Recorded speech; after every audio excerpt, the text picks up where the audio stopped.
How's everybody doing? My name is Anthony Brian Logan, and today we got to talk about the Supreme Court upholding the Trump administration's decision on banning transgender Americans from military service. Now, this is not a final decision. It's not a definitive decision.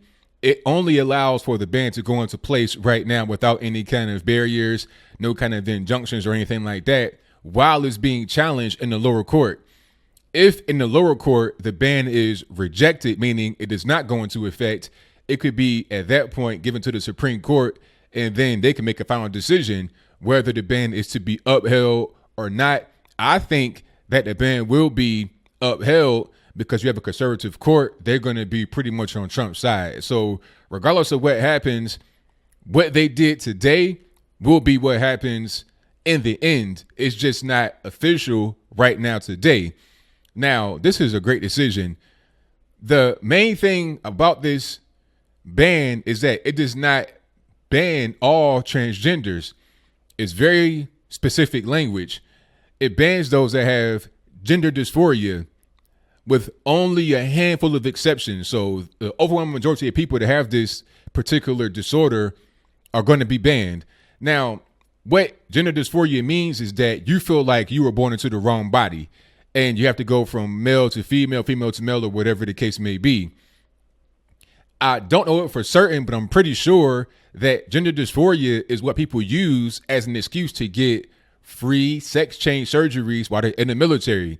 I read an article from an ex-transgender that said that the military should not be a medical sex change clinic for those with gender dysphoria. So if you have that particular disorder, you're not going to be in the military anymore, or you will not be allowed to join. If you are transgender and don't have gender dysphoria, you still may be allowed in the military, but you have to serve as your birth gender. That is the catch. So really, it's all about the sex change surgery and people that have mental problems. Because let's be clear, you have a 40% suicide rate on people that are transgender. Okay? That's really high. And that can be very dangerous when you're talking about the military. That's going to point to like a preparedness, like a readiness. And if you're suicidal or have a high chance of being suicidal, what does that mean for others that are on the battlefield with you, others that are on the boat with you? Like I said, that can be very dangerous. Also, if you had a sex change, that's going to require a lot of maintenance afterwards. You're not going to be ready to be out there in the field. Like, let's say you get put on the boat. If you're in the Navy, you're in the middle of the water, but you need certain medications to keep on going. If you are in the battlefield, like you're in Iraq, Afghanistan, something like that, it's the equivalent, in my opinion, of having other disorders or diseases. Not saying that if you are a trans person, you have a disease. I'm just saying it is a disorder if you have gender dysphoria, but for now, I digress. Being out there on the battlefield after a sex change surgery is the equivalent of certain diseases like diabetes. You cannot be in the military if you have diabetes, if you have hepatitis. I'm not quite sure about A, B, or C. HIV is still kind of murky. You can be in the military with HIV, but that's kind of a different thing. That might also be the next thing on the chopping block, people with HIV. If you have certain mental disorders, ADHD, PTSD, OCD, things like that will preclude you from military service. Thyroid, hyperthyroidism, plantar fasciitis. There are different disorders, physical and mental, that will preclude you from being in the military. Okay. Obviously, if you can't pass a physical test, that's going to be an instant bar. If you have a felony conviction, that may be an instant application kill. Only if you have like a waiver away from that. You know, I know in a civilian world, like if you want to be a firefighter, you can't have a felony on your record, especially if it's drugs or a violent crime. So they have certain things that are on the books right now that you cannot have on your body, on your person, in your mind, or on your record if you want to join the military. You can't just walk up to the recruiter and be like, yeah, you know, I got X, Y, and Z mental disorder. I'm a danger to myself and those around me according to that disorder. But you know what? I want to be in the military. It doesn't make any sense. The military is not a charity organization. It's to protect the country at the end of the day, to protect the country, and to protect it well.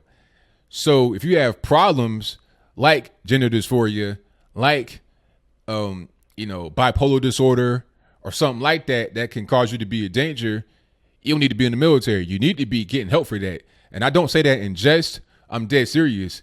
I got family that have had suicide be a problem. So I've witnessed that. I've experienced that firsthand, people in my family. So if you're out there and you have these kind of issues, I say seek help. But you don't need to be in the military, okay? And you definitely don't need to be in the military getting free sex changes because you have gender dysphoria.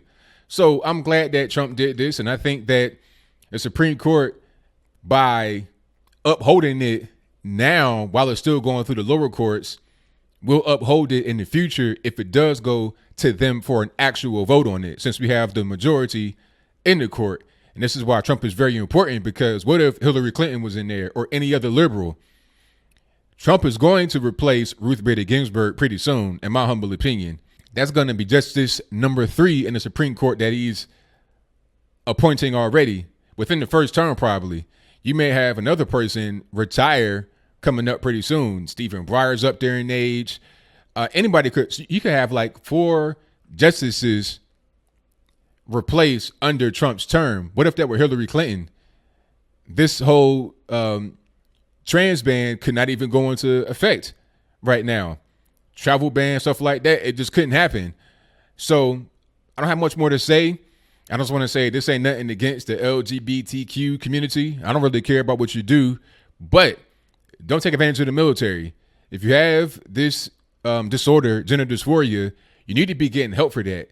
Don't use the military for a free sex change clinic. That's not what it's for. The military is to protect the country. That's it. It's to protect us.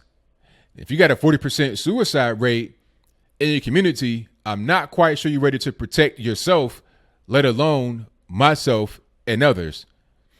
So what do you think? Do you think it was a good thing that the Supreme Court upheld the decision, at least for now, while it goes to the lower court?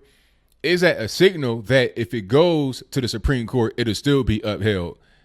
All this court action ain't really going to do no good. Might as well drop it because the Supreme Court is still going to uphold it. How do you feel about Trump appointing conservative justices? Would this have happened if you had a liberal court in there? I'm reading stuff and they're saying that all the liberals voted against it.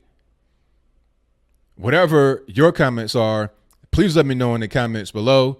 And that's all I got to say for this video. If you like what you heard, please comment, rate, share, and subscribe. Peace.